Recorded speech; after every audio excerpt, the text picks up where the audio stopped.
Welcome to the Scott and Brandon Show, a show where we entertain the pressing biblical, social, and political issues of today. My name is Scott Jackson, and this is my co-host, Brandon Ulmer. Our aim is to have open conversations about serious topics and to build up the body of Christ in the process. If you're interested in theology, applying scriptural principles to our daily lives, or political and social issues as they relate to Christianity, you'll definitely want to tune in. This is the Scott and Brandon Show.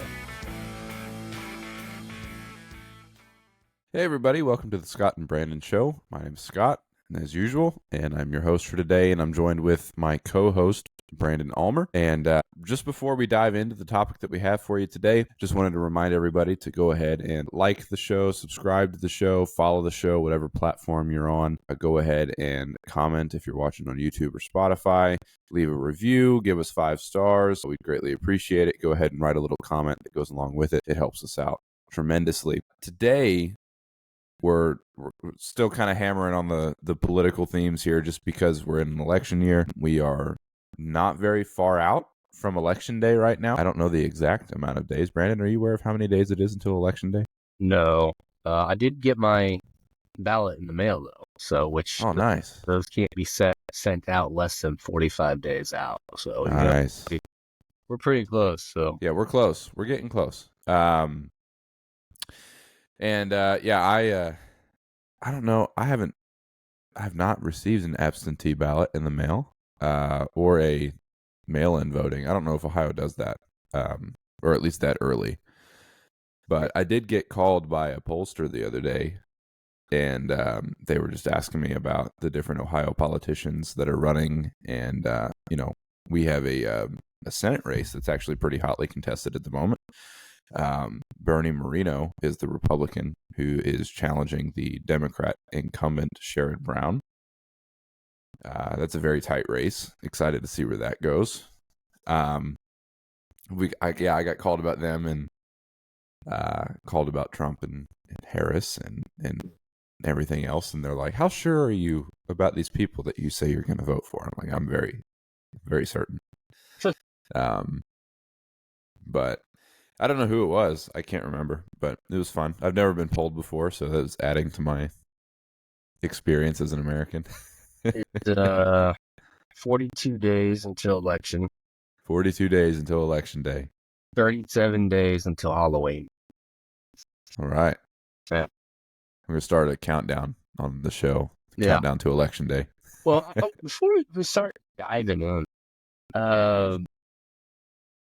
I think it's interesting, with all this election stuff going on. And again, we've both elaborated how, we love politics, we love watching politics, but we don't make politics our idol. And I'm seeing that, like, the intensity and the pressure gets closer to election day, right? And they're still neck and neck in the polls, and we'll discuss all this stuff. I'm seeing people that I know that are Christians, they are glued to this thing here, and I say it's quite fascinating to say. I feel like if you're gonna be that glued to it and make it that much of your God in your life, it makes me almost question and wonder, like, where do your priorities lie? Yes, again, the election is an important thing. It's a very important thing, but at the end of the day, right, Christ is still on the throne. That has not changed. And I get it that the arguments for which sides win and then it's the end of America, potentially, right? I have no idea if that's going to be the case, but all I do know is that God is still on the throne. So it's just interesting. It's intense attachment to every little headline that is coming out on the politics side. Yeah, it's interesting you bring that up at the beginning. Because, like, I think there is a difference between being, like, glued to politics as far as it's a major event in our country's, process and the American experience and everything. And lots of people tend to think we still have pretty legitimate elections as opposed to some elections held around the world. But I do think there's a difference in being aware, or maybe even hyper aware, of what's going on in the election cycle, and not necessarily being worried about it, just keeping up with it, being informed on it, on what's going on. Like, obviously, me and you are glued to politics to some extent to be able to talk about it for an hour every week. But honestly, though, I think no. I mean, I don't think I'm too glued. Actually, I think sure, one, I do get the headlines and stuff off of right, my own, but I feel like I have it pretty balanced out. Like I have, family that I see that yeah, is, or friends that I see. It's like every headline that comes out, it's this could be the headline that makes or breaks us type yeah, deal, right? yeah, And it's not. It's just like, really honestly, there's really nothing new that's going to come out as far as their advantages and disadvantages over each other. yeah. You All can't that, rule out an October surprise, Brandon. You just can't. I mean, October surprise, yeah. Hey, Yes, last time it was Hunter Biden's laptop that supposedly was fake, but now it's proven to be real. the October surprise. That's true. But I was Wait, talking to one of my other brother-in-laws this week, and we were talking about politics and talking about voting and all of that, and he brought up the point that every election seems to be the biggest, baddest, most important election of our lifetime. yeah, And it's been that way ever since Trump has been on the political scene. It's like 2016 was the Democrats were saying it's going to be the end of democracy, and then Trump won, yeah, and democracy was better than it ever had been. And then in 2020, it was we got to fight for democracy, and then Joe Biden won, and we got the results of democracy. Um, and now in 2024, the Democrats are saying this is going to be the end of democracy, and the Republicans are like, it wasn't the end before. And yeah, so it's just every election seems to have its own weight. It seems to have its own importance. Every election is always inevitably more important than the election before it. I do think, just from a Christian standpoint, the ideals that are being promulgated by the left in this particular election cycle, it's not that they haven't always had these ideals, but they haven't always stood on them as a foundation. yeah. It does make it one of the most important elections in modern history. But all that being said, what you said at the beginning is exactly right. It's where do you put your faith at the end of the day as a Christian? Do you put your faith in the American political process, or do you put your faith in Christ Jesus, who obviously is Lord over all and is over the election process and is over all of that? Don't get me wrong. Even though, like, this is just my opinion. There's no right or wrong here, I believe, and I could be wrong. And viewers can comment if they like. That even though I am not glued to my phone or to the news, on every little political update, right? Yes, I do watch it. Still think it's certainly important. I do think there is a progression. I want to see if you think as well. There is a progression when it has come to the severity of major geopolitical issues and morality, right? With each election, I feel like it has gotten more intense, right? We have right now, the verge of World War III, right? That is just sitting right there at the precipice, waiting to start, right? I believe the elections are going to determine that, certainly, right? Yeah, I'd agree. So not saying that I know the election is important. I know whoever gets it is going to be very important because this is honestly going to determine, the trajectory as far as the nation that we go, but also in the direction that the world goes as well. My thing is that if I sit here and I get stressed out and anxious about it, it's not going to do me any good. right? So I Yeah. discipline myself to make sure, okay, I need to put Christ on the throne. If I don't do that, I am going to be traumatized Yep. and Yep. be act like a leftist, emotional, everything offends me person come November 5th when I find out Trump doesn't win, right? Right. Right. And at the same time, right, that if Trump loses, do I think it's the beginning end of America? I don't know. Yeah. There is a time where God eventually gives people over as a nation, right? He gives them, as like, all right, I'm going to give you finally what you want. You Yeah. want socialistic ideals, right? You want to be immoral. You want those things. Well, then that's what I'm going to judge. And then he hands that nation over, right? The heart of the king is in the palm of the Lord's hands. And so, yeah, I'm not saying that this election is not important. I'm not saying it's necessarily a bad thing to be so caught up because Yeah. you are concerned about the trajectory. You are aware of that God can certainly judge a nation and that God can bring this nation down. And Yep. so I fully respect, though. For me personally, though, I have to discipline myself to purposely choose not to get sucked into it because I know how easy it is. If I do, like I said, I'm going to act like a traumatized leftist liberal whose emotions are hurt because you're not using my correct pronouns. Yeah. Yeah. To your point, I mean, that reminds me of Matthew 6:34, where it says, "Therefore do not be anxious about tomorrow, for tomorrow will be anxious for itself. Yeah. Sufficient for the day is its own trouble." And I think that's an important thing to remember from a Christian perspective. And then, you were talking about the country and the state of the country, and there's a certain point where God just kind of hands the country over. There are a group of people out there who are under the impression that America is just under God's judgment right now, specifically for the abortion standpoint. The amount of babies that are killed in our country every year is ridiculous. I think it's over 600,000 or something like that. Let's see. I think it's higher than that. I think it's I think it is. I think it's in like the low millions, which Let's see.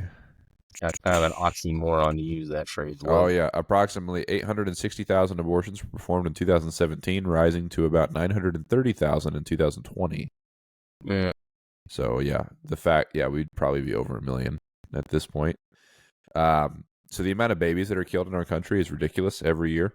And there is a group of people out there, and I don't know, I've even tossed it around of if America is under God's judgment at the moment, just because of the abortion issue alone.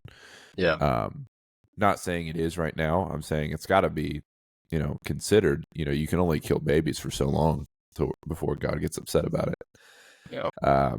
So yeah, everything that's going on right now, obviously very, very, very interesting. And it's good to keep, kind of the point of it all up front. Our how we think Christians should respond to the election cycle and things like that up front. So yeah, all that being said, let's dive into the polls and talk about all this political stuff that we just said doesn't matter. I'm just kidding. I figured we could just start at the top with kind of where the polls are at right now. There's a few that I was going to run over with everybody today. First, I've got the Real Clear polling average. It's got Harris up 2.2, so obviously within the margin of error of 3 points. On this day in 2020, Biden was up nationally 7 points, and back in 2016, Clinton was up 3 points. So obviously the results are more reflective of the 2016 election, if that means anything to you. The Polymarket election forecast right now has Harris up 52%, Trump at 47%. So the betting odds have kind of separated a little bit. That happened back on, looks like it happened back on September 16th, is where they swapped leads. And then, yeah, all obviously gaining throughout there. And then I wanted to look at a Nate Silver poll. He's a pollster. I believe he's also the founder of 538. His polls are typically pretty good. His election odds are typically somewhat accurate, as much as they can be. Right now, he's got, as just an average nationally, Harris 49.2%, Trump 46.2%, so still within that margin of error. And it looks like it's been pretty steady since the debate. Harris's debate with Trump, she was at 48.9%, Trump was at 46.7%. She really hasn't gotten much of a boost, which is not really what you would expect from, just based on the performance that the Democrats were saying that Harris had, and they apparently thought she was so good that they wanted another debate with Trump on CNN. Yeah, CNN or Trump turned that one down. Yeah, which, I mean, he doesn't really have any incentive to debate Harris again. There's an argument to be made that Trump could possibly benefit from that if he stayed a little bit more disciplined this time around. Yeah. Didn't jump on all of the personal attacks that Harris threw at him. And obviously, all of the little personal digs that Harris threw in there were incredibly scripted. She's probably one of the most inauthentic people I've ever seen in my life. And, you could tell that these were personal insults that her handlers were telling her to throw in there. Like, hey, if you throw this in there, he's going to get really upset. Like the one about the rally sizes, I think was, it didn't make any sense contextually. She was just throwing that in there like, hey, people are leaving your rallies and they're not even very big for you. Why don't you go? And he took it. And that's to be expected with Trump, honestly. But, I think the reason why the polls didn't really change is because I don't actually think Trump did anything to hurt himself in this election cycle in the debate. He didn't boost himself either. He didn't boost himself. Straight to that. I didn't watch the first part of the debate right away, but then I jumped. Well, that was the best part of the debate. And I started watching it. And I'd get frustrated with him. I'd be like, okay, you're telling me how bad they still are and how better you are. The question is, what policy are you going to do to implement to make it better? And he wouldn't go on into those. And obviously, I know what the policy is, but I would want to state it. But he wanted to continue to marginalize and to note the differences between the left and the right. And it's like this is not the time. We already know there's a difference. Just give me the policy. Yeah, you go. Well, there was so many opportunities for Trump to just clock Harris into next week. There was so many opportunities that were missed. The reason why I don't think it hurt Trump is because Trump is kind of just, everyone knows what Trump is. Everyone knows what he's going to do because he did it in 2016, right? So the first 25 minutes of the debate, Trump, I think, won the debate. If you're going to look at,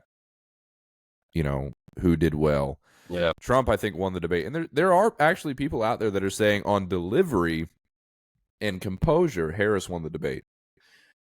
But on substance, Trump won the debate because Trump was the only one who actually discussed any sort of policy. Kamala Harris, obviously very, very scripted throughout the night. The first 25 minutes, the moderators kind of stayed out of it a little bit, but then they decided that they just couldn't let Harris take the beating that she's been taking any longer, and they decided to jump in and intervene for Kamala Harris. It was very, very, very obvious whose side the moderators were on. Honestly, it was one of the most biased and ridiculous debates I've ever seen in my life. I sat and watched the whole thing. I made my wife watch it with me. Yeah. And I'm sure she enjoyed that. The debate ended, and she goes, well, that was pretty bad. I was like, yeah, it wasn't great. I mean, I thought the whole debate was just kind of useless. Like, Harris, honestly, I think it was worse for Harris, and I think you're seeing that in the polls. Harris got maybe a 1-point boost from the debate. which you would think if she totally destroyed Trump, she would get a bigger boost. But the thing is, she failed to answer the question, who is Kamala Harris? She will not identify herself to the American people. She just won't.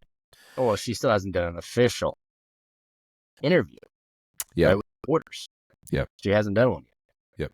Now, she did do an interview with the National Association of Black Journalists, which Trump did the same one. And I don't know if you saw any clips I from didn't it or watch not. it. When I I saw that, didn't watch it. It's very combative, and Trump did it anyway. Trump has no problem going into hostile environments. So the National Association of Black Journalists is obviously a very friendly environment for Kamala Harris.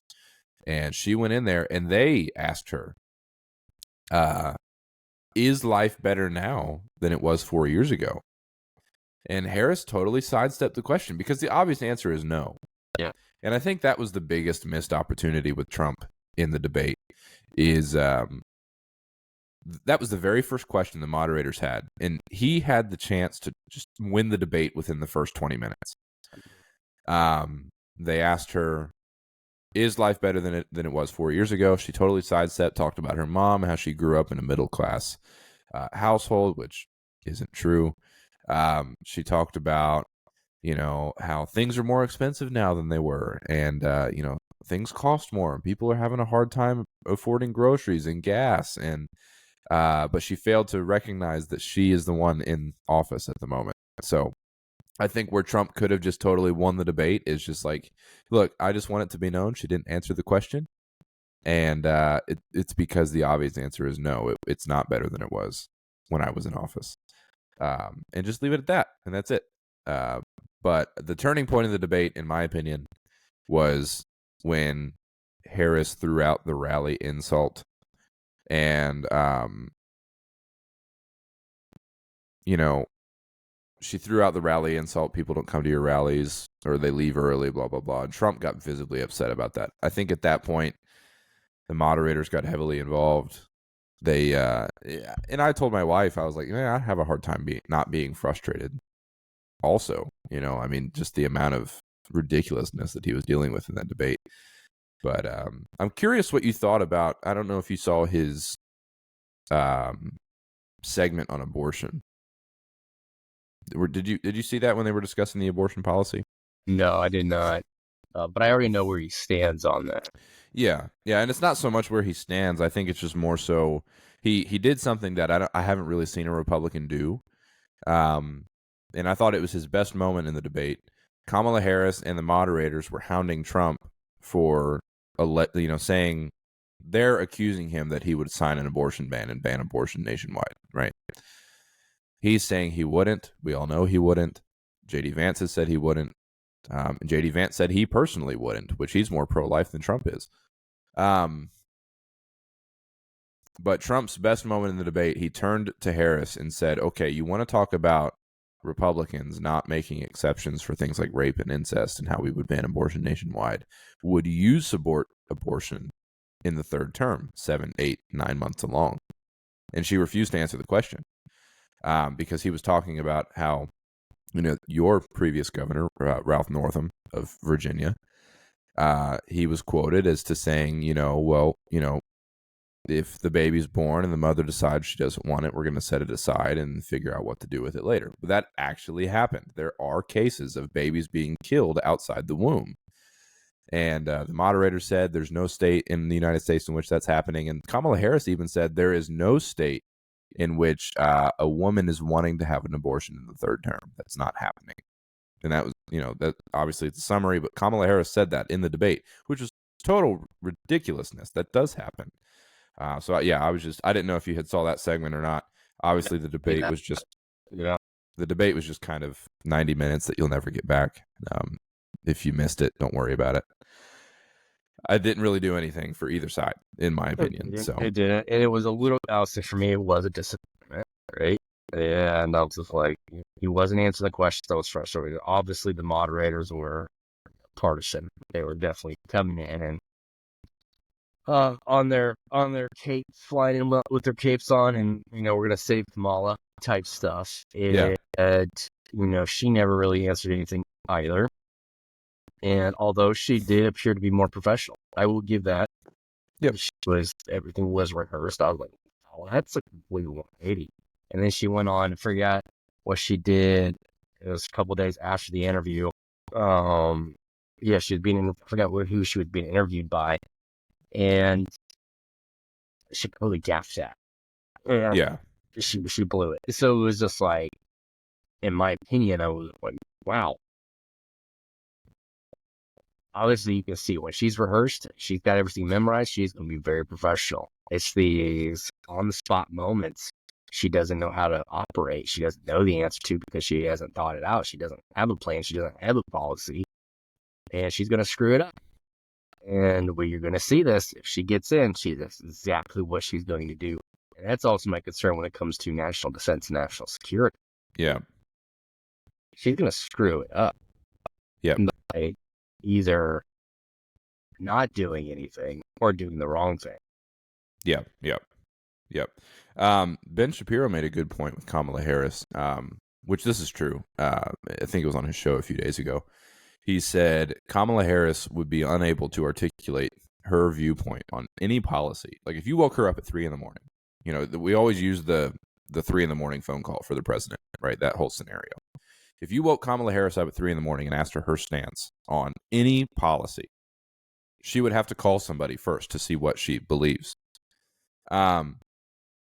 And then he juxtaposed that with pretty much everybody else in the country. If he said, Ben Shapiro said for himself, like if you woke me up at 3 a.m. and asked my policy on abortion, I would be able to articulate it to you. Like it's not, you don't have to think about it. You just know what you believe. You know why you believe it. And Kamala Harris doesn't know either of those things. She doesn't know what she believes. She doesn't know why she believes it. In 2019, she was totally against fracking. Now she's apparently the biggest fan of fracking ever. So it's just, she does what she needs to do to get elected. And Bernie Sanders actually acknowledged this. Bernie Sanders is secretly cracking me up right now. He is absolutely hilarious because you have this crazy socialist who Kamala Harris is actually to the left of, who is literally being asked, like, so what do you think about Kamala Harris switching her positions? And he flat out says she's lying to get elected. He goes, well, yeah, she's just saying what I think she needs to say to win the election. And I'm like, did anybody hear what he just said?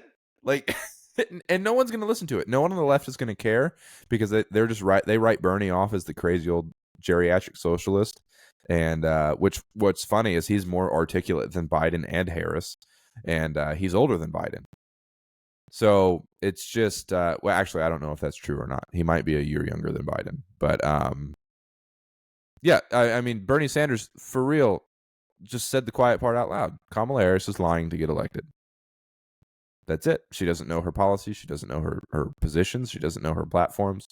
And I think that was pretty evident, specifically in the debate. Like you said, she had her scripted moments. But if she was called to the carpet on an impromptu moment, she just completely crumbled. Mm-hmm. And she failed to fully identify herself to the American people. I think I forget what the stat was on the percentage of people that wanted to know more about Kamala Harris. I think it was like 60% of people still needed to know more about Kamala Harris. But yeah, she's Well, I think she's an amoeba, a political amoeba. And what we also got to remember too is yes, in the polls they are pretty much neck and neck. Now these are all within the marginal error, right? At 3 points or 3%, and obviously the real thing is going to go down on November 5th. That's really going to tell us what is the truth of the polls, right? But the one thing we need to also keep in mind, I think, is when you have the unions such as the Teamsters not come out and endorse any candidate, that tells you exactly who they're endorsing. Oh yeah. Well, and did you hear what the head of the Teamsters union said? He's like, we did our own internal polling, and Trump let's does just better. say it wasn't Kamala Harris, And which is crazy. it is that the Teamsters are quietly saying, hey, we're endorsing Trump. We just don't want to tell you. So, I think we're going to have huge swaths of things or groups of people that are not reflected in these polls, right? And that might be what pushes Trump over. And let's not forget, all the people who were behind Kennedy, Oh yeah, right? I don't know if the polls are reflecting the 5% he had in a lot of these swing states here, yeah. I right? think some of them aren't. Some of them still have Kennedy. Like Nate Silver's poll, I think Kennedy has still a 4% chance right now. I don't know what. I think Polymarket Kennedy's at 0, obviously because he's dropped out. But Yeah. yeah, I mean it's there are some key states like Michigan, Wisconsin, Pennsylvania, North Carolina, Georgia, Arizona, where I do think Kennedy's vote is going to make a difference. And he said himself that they polled their supporters, and basically I think he said 65 to 70% of them said that they would support Trump if he were to drop out. So yeah, this whole policy is going to be very, very, very interesting. This whole election, I mean, is going to be very interesting. As we get closer, like you said, I'm going to continue disciplining myself to remember Christ is on the throne. Obviously, I'm going to be watching what's going on. I tell you what, come Tuesday, November 5th, Yeah, that's going to be it's going to be an interesting day. That is going to be a very interesting day. We might have to yeah. get next feed and provide live updates. I don't know. Hey, look. I joked with Cody. Actually, we're gonna have him on the show next week. He's our brother-in-law. I joked with him about going live on election night and looking at the results and stuff like that. But You know how funny that would be. it'd be hilarious. And what's funny is we're not like a huge podcast right now. We probably have like 4 people watching. I'm just kidding. No, but it's crazy because like an election night is always annoying because you have some states like Florida where you can get the results 30 minutes after the polls close. Then you have states like Arizona where it's like it's going to take 3 to 5 weeks to get the results in. Before, though, you would always know the winner of the election before you went to bed that night. I mean, you would at least have an idea, right? Like they would at least call the election before the end of the night. 2020 was the exception. It was very different. So say what you want about what happened in 2020. I'm not going to claim anything sketchy or anything like that. But it definitely wasn't normal, to say the least. So I'm not going to say that the election was stolen or anything like that. Of course not. We can't deny the elections like the Democrats did in 2016.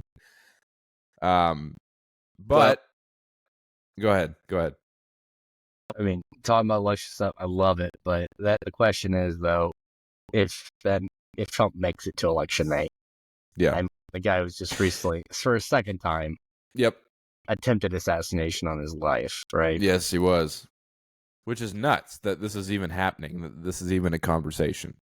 And they voted, they're going to vote to make it a part of the CR. They're going to pass the CR through on CR, continuing resolutions. They're not passing a budget. They are passing bare bones minimum CR. Continuing resolution to keep the government open until the end of December. I think it was. But attached to that is an increased security bill for Secret Service, so they provide more to Trump. Yeah. So that's if he makes it. Yeah, I mean, and honestly, I don't know why the Biden administration's not coming out. Like if you don't want people to say that this is coming from your side of the aisle, which obviously it is. I mean, the 2 attempted assassins were both wild liberals.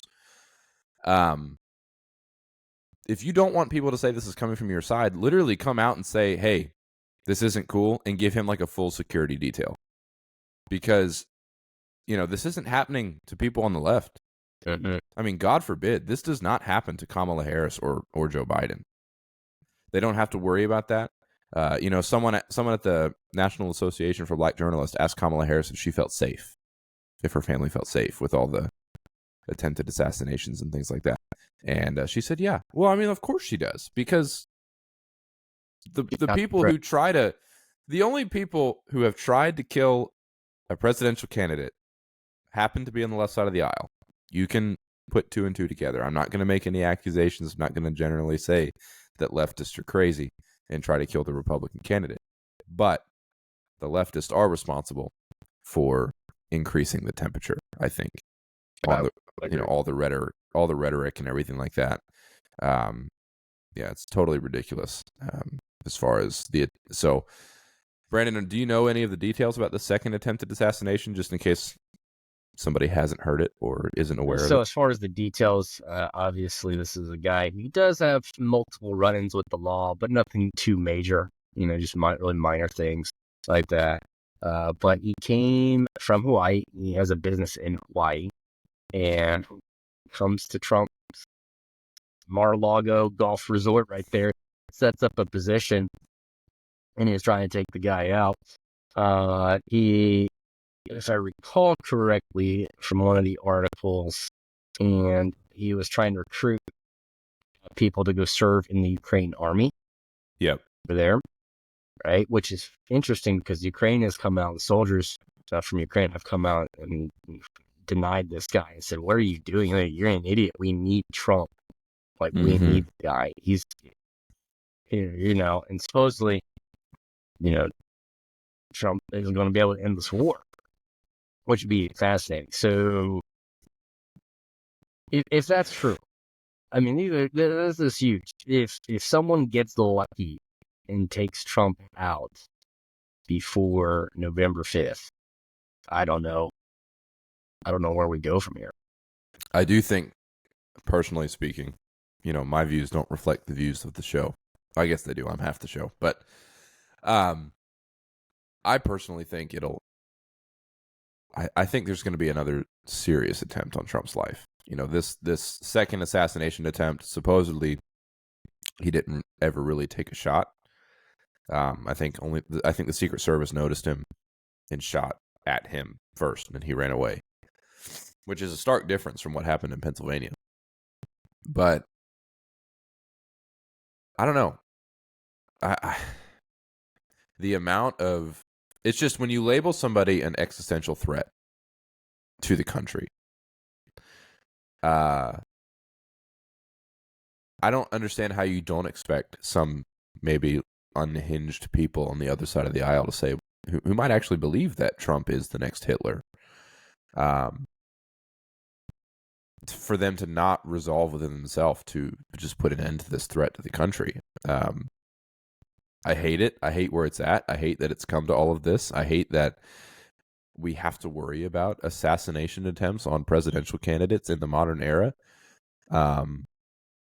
But that's where we're at, and it's deflating. But I guess to your question as to where we go from there, I don't know. If that happens, I don't know. Or no. I mean, obviously we'll make it to election night. I think he'll make it. Obviously, we're praying for God's protection on Trump. I think his protection's been pretty evident thus far, but it is certainly concerning if someone happens to get lucky and he's taken out. I don't know where we go as a nation from there. That would be interesting if that were to happen. Hopefully it doesn't. All right. But another thing, is interesting as well, because Trump says, he's going to end these wars that are going on. Well, Russia came out, and actually Putin himself, and endorsed Kamala. Yeah. And the reason for it is because she's predictable. We can predict what she's going to do because she's like the other presidents. Right. Need to predict. Trump, he said, we couldn't predict. So he's hard to read. He's hard to analyze. We don't know what he's going to do. Man. Yeah. That doesn't remind you of all Trump is buddy-buddy with Russia and his best friend is Putin. The Michael, right? Yep. First term as president. The Russia hoax. Yeah. The Russia hoax, the Russia gate, whatever you want to call it. I mean, that just was shocking to me. And it just screams like, interesting. How in bed is the Democrat Party? Yeah. I mean, and it's funny you bring that up. we've talked about the Russia hoax and how the Democrats they accused Trump in 2016 of being in bed with Putin, and Russia getting involved and stealing information from the Clinton campaign and giving it to Trump, which didn't happen, by the way. That was proven to be false. But Iran has hacked the Trump campaign and is passing information to the Harris-Walz campaign. So this has been proven to be true. This is happening. It's unclear when the Harris-Walz campaign received this information from that the Iranians got from the Trump campaign. But this seems to be the real version of the Russia hoax that they accused Trump of in 2016. Yeah. We were accused of hacking material from the Clinton campaign and giving it, and the Russians giving it to Trump. The only difference is that didn't actually happen, and this thing with Iran is happening, which is, I think it just makes obvious sense. The Democrats give a ton of money to Iran. They fund all of their, they just maybe inadvertently, maybe not intentionally, fund all of their terrorist organizations like Hamas. And man, it's not a good look for the people on the left. It's just not a good look for the Democrats. I just don't understand. I just don't understand. Yeah. And People wanting to vote for them. And that's why we are at a tipping point. I will say this election is important because we are at a tipping point. The election is the catalyst. It will be the turning point in a major world history, as far as when you can look back at world history and be like, okay, that was the turning point right there. And that was where, as a nation, that nation decided to do this, X, Y, and Z, or a world history movement. And you go, in the Roman Empire, when the Roman Empire did this, right, it turned the trajectory of world civilization, right? And then that's what this election is. It will be the turning point as far as changing the trajectory as a nation moving forward, right? Because everyone is watching who is going to win the election. And I think if Kamala wins the election, you're going to see all-out war follow. I do believe it. Yeah. That's certain. And you're going to see economy issues on a major scale. You're going to see, and it's not because of, I will say, because of who she is as far as, as a person, right? But her ideals, right? And her ideology as far as, how government should operate, how we should be living as, people of society, whatever the case is. But her also weakness as a person. She is a weak person. She's not a very strong leader. Right. Okay. And that is going to certainly, all the other nations are watching. And I think that's why you haven't seen Hezbollah do anything yet specifically. Right? Just these excursions of lobbing rockets over and things of that nature, while China hasn't done anything yet with Taiwan. Right? They're watching. Everyone's watching right now. And we have 42 days, 47 days. Yeah. Every other nation's going to get their answer. Yep. Yeah, and I mean, to your point of everybody watching what's going on, I think that's true for our allies as well. You can see Israel just kind of saying, you know what, we don't really care what America says. They've since gone and done some pretty targeted attacks against the terrorist groups that are attacking them. Yeah. They had the exploding pagers, right? Which people on the left who are saying, you got to be afraid of your phones and your laptops blowing up because of the Jews. Like, no, you don't. The Israeli military, I don't know how they did, but they somehow intercepted these pagers that were going to strictly the terrorists, because the leaders of Hamas and Hezbollah basically said that you're not allowed to use phones anymore because the Israelis were hacking their phones.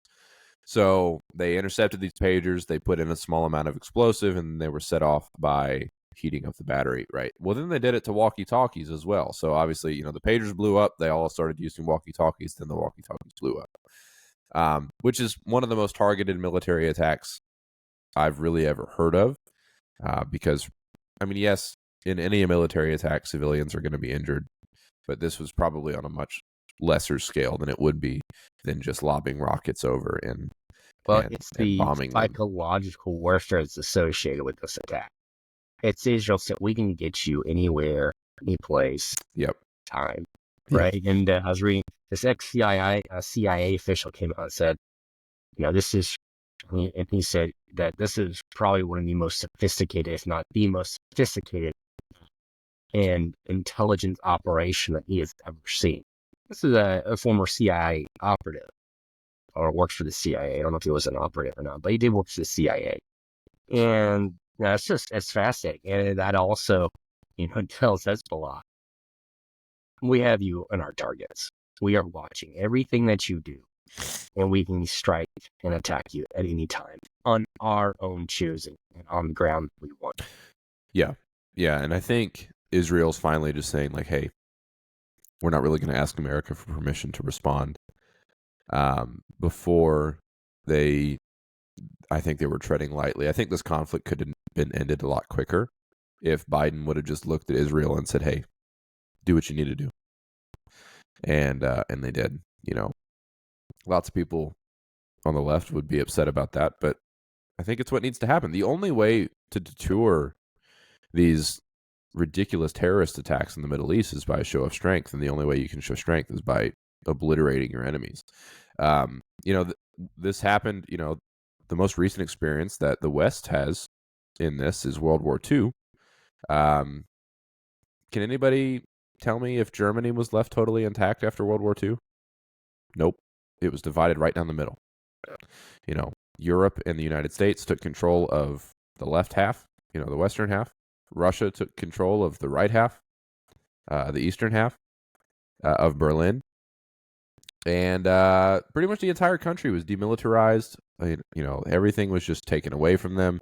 They completely obliterated the enemy, so to speak. In that case, it was Germany. But now, when it's somebody that America is not involved with, it's just like, hey, two-state solution. Let's make it work. Like, you know what? Okay, no one said that in World War II when we were just totally taking everything away from Germany. Yeah. And the two-state solution that we've tried it's been tried. It doesn't work. It has been tried. They gave them Gaza for free. Yeah. It doesn't work. No, it doesn't. And the people in Gaza, the Palestinians, don't want a two-state solution. They don't want one. They don't want to live with the Jews. They want Israel. They just want. If they can have Israel, then that's when it'll stop. They want Israel and they want the Jews dead. And I think that's just plain and simple what it is. I hit my mute button on accident. But yeah, so all of that's going on over there in the Middle East is obviously we want to try to keep an eye on that. Maybe Brandon will give you a Mideast update, little bonus episode here soon. I'll announce, yeah, I will. I plan on doing an episode. I think I'm going to call it the Arab League. There's a lot of developments going on in the Middle East right now. If these Middle Eastern countries saying, wait, we need to coalesce and get together and put Israel in their corner, in their spot where they need to. Yeah, that is very interesting because in the scripture it talks about a Middle East invasion, right? So, that episode will come out in a couple weeks. Yeah, we're looking forward to that. That'll be really cool. One other thing I kind of wanted to get your opinion on. I saw this a couple days ago. So Joe Biden held his first cabinet meeting since October of 2023. And he didn't even run it. His wife. It wasn't Kamala Harris that ran it. It wasn't some other military official that ran it. It was his wife, an unelected person. She never received a vote, and she is running this cabinet meeting. She's sitting at the head of the table. Joe Biden basically talked for the first 2 minutes, and then Joe Biden proceeded to talk, I believe, for the next 5 to 6 minutes on some women's issue or whatever. But, yeah, I had this. Yeah. Okay, I took a screenshot of the article. So this is from Fox News, I believe. And the headline of the article is "Social Media Erupts After President Throws to Jill Biden to Speak at Cabinet Meeting, quote, all yours, kid." So that's the transitional phrase that Biden gave. So the article goes on to say, social media erupted after First Lady Jill Biden presented at what may be one of President Biden's final cabinet meetings in the White House. Biden convened his cabinet on Friday for the first time since October 2nd, 2023, this time with the First Lady joining him to speak about the White House initiative on women's health research. The president explained Joe Biden's presence there, saying, quote, "Here and across previous administrations, First Ladies have attended these meetings for specific reasons. This is the first time Jill has joined us, and it goes to show how important the issue is, which she is about to speak to," he concluded by handing off to his wife, saying, quote, "All yours, kid." It goes on to talk about, what Joe Biden was discussing, but people are rightfully upset about this. And, the article goes on to say later on, the amount of influence the First Lady has over Joe Biden and therefore his administration has been a frequent source of controversy, and numerous commentators took to social media to criticize her presence at the meeting. The New York Post said that Joe Biden is, quote, "considered by insiders to be the most influential First Lady since Edith Wilson, who tightly controlled access to her husband, President Woodrow Wilson, after he suffered a debilitating stroke in October of 1919. Digital strategist Greg Price referenced this comparison, saying, quote, "She's literally Edith Wilson, except right out in the open in a 24/7 news cycle, and nobody in the media cares." And so Joe Biden, obviously, rightfully so, is being heavily criticized for being at this meeting. Anyway, the last First Lady to be at a cabinet meeting was, I believe, Hillary Clinton at one of Bill Clinton's cabinet meetings. So it doesn't happen. It's not a normal thing like Joe Biden was saying. But everybody knows Joe Biden is senile. I mean, he went on vacation for like 12 weeks. And no one knows where he's at. No one knows what he's doing. Nobody knows. They did have another gaffe recently. Did you see that? And then he's like, I didn't watch the video because I couldn't bear to watch it again because it's so embarrassing. I got another gaffe moment where he's in front of all these people here and he has a swear he doesn't know where he's at moment. And it's gone viral. And he's like, "Who's next?" And everyone's confused. And he's obviously very confused. So it's embarrassing. It really is. And that's the thing. He's the president. He is still the president. Everyone's acting like Kamala Harris is this new... She's literally the acting president right now. Joe Biden is nowhere to be found. When he is out in the open, he's making gaffes like this. He doesn't know where he's at. And this isn't anything against him. This is not his fault. Honestly, I don't think it's his fault. He was placed there by the Democratic machine in 2020. Everybody knew that Joe Biden was senile 4 years ago. Everybody knew this 4 years ago. And that's what I do not understand why Kamala Harris is coming out saying she's this fresh, new candidate. All of the accomplishments in the Joe Biden administration are hers, but all of the failures she's not responsible for.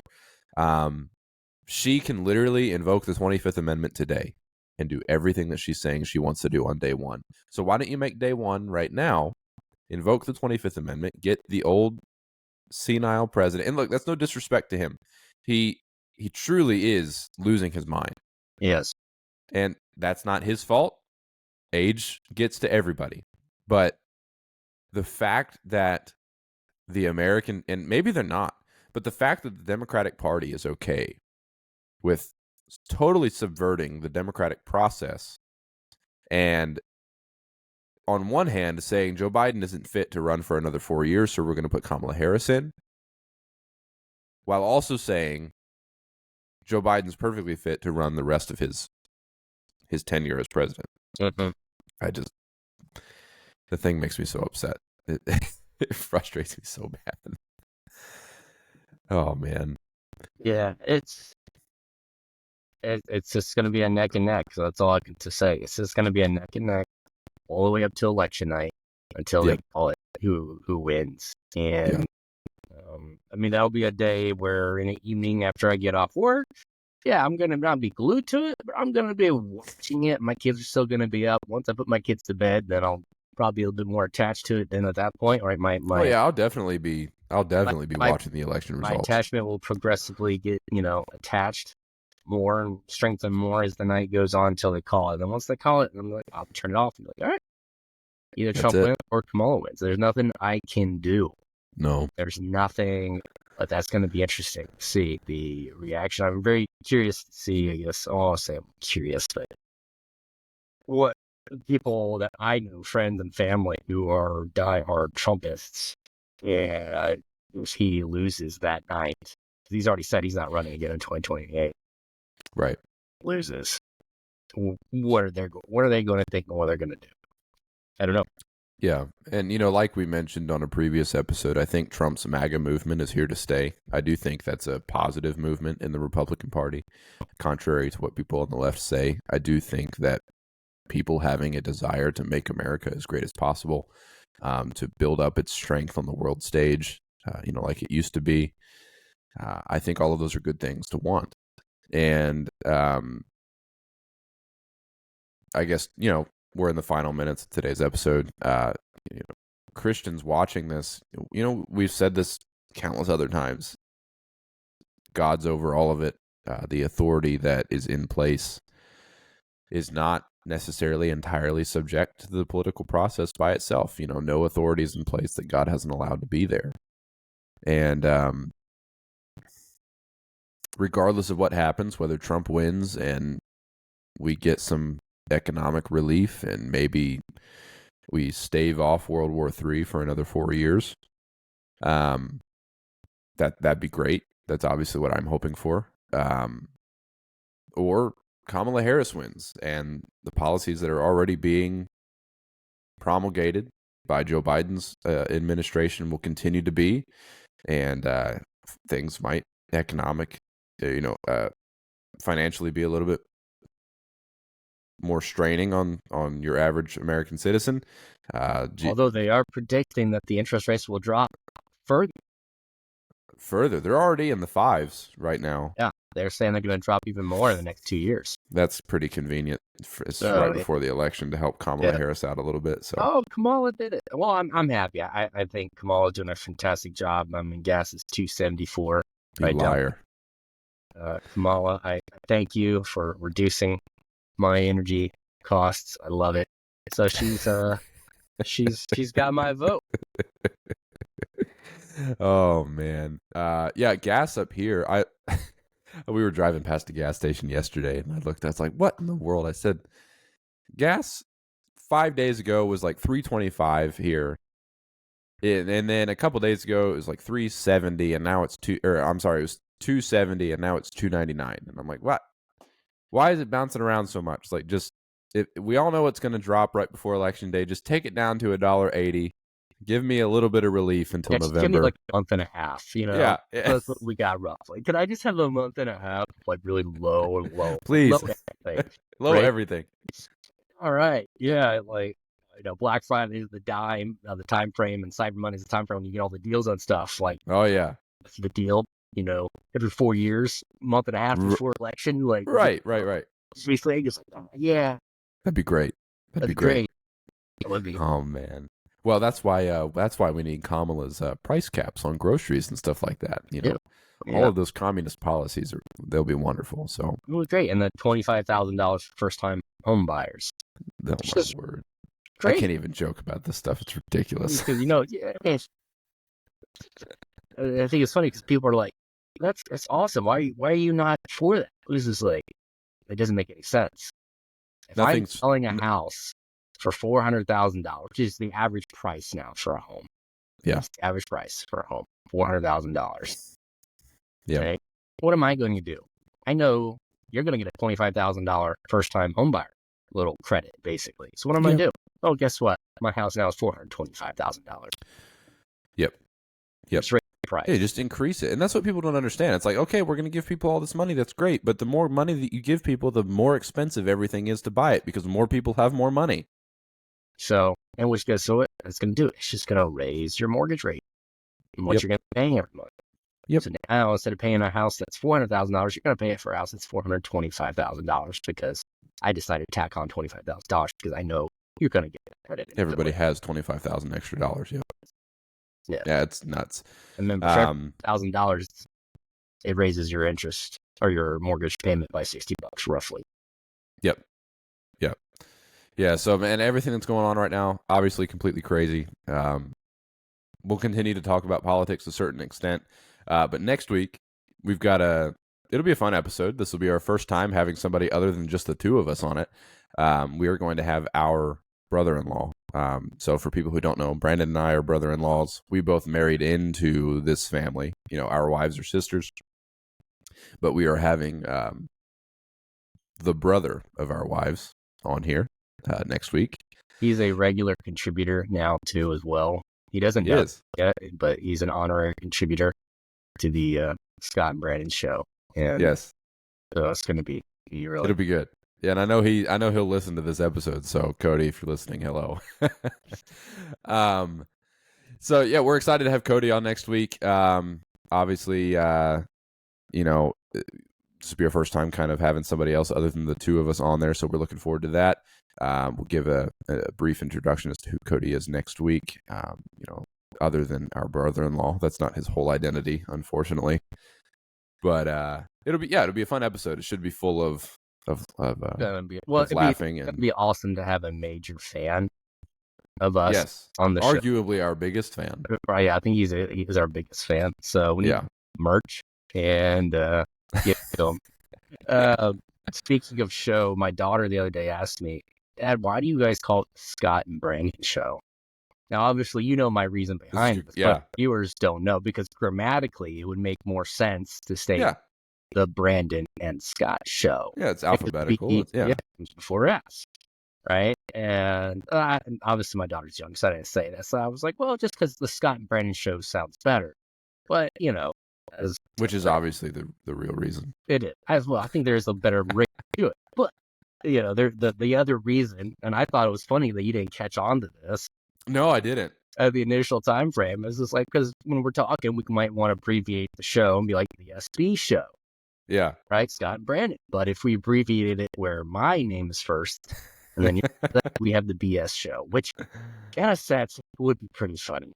That would be pretty funny. When there's probably some people out there, like I've posted a clip of our show on my personal Instagram, and I know there's a few liberals that follow me on Instagram, so they probably feel that way about our show. Yes, that'd be hilarious, though. It almost makes me want to rename it that way, but to which you know what? I might post this clip on my personal Instagram, and I will say what I said a few episodes ago. If you are a liberal and you're a Christian, I would love to have you on the show. We'd love to talk with you. So Cody is not a liberal, regardless of what he jokes about in our group text. So we're going to talk with Cody next week, and it'll be a good show. It'll be full of laughing and joking and cutting up, but we're also talking about a very serious topic, which is his testimony and his journey and how, everything that he's gone through in life. Obviously a former service member and everything like that. So looking forward to talking with him next week. So Brandon, you got anything to say before we dive out for today? Nothing major. Just continue to discipline yourself in your walk with Christ and continue pursuing. And I know you're going to be glued to the TVs and the news and the updates when it comes to whatever political development that's coming out now. But realistically, there's nothing new as far as politics and polling. Nothing new. Nothing new is going to change. It's all going to be the same, and it's not going to have any relevance as far as giving someone a major boost in the race. Yeah. So it means at this time frame, we don't know. We don't know anything until November 5th. So keep praying, keep seeking the Lord, but also don't waste your time in being glued to something that has control over it. Yeah.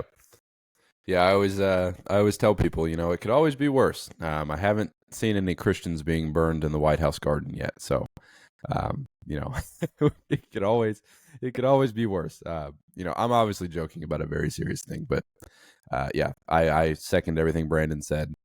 And we will go ahead and jump off here for today. Like I said at the top of the show, if you haven't already, go ahead and follow and subscribe to the show. Share it with your friends. We'd love to grow the show a little bit. I did take a look at our audience. I was talking in the group text with Cody and Brandon the other day, and we apparently have some listeners in Finland and Australia. So if you're listening out there, great to have you. But go ahead and follow, subscribe the show, share the show, leave a review. leave a comment on it. All of those things help us out greatly. We love to grow the show even bigger than it is. So that has concluded today's episode. We'll jump on next week for our interview with Cody, and we'll see you all then.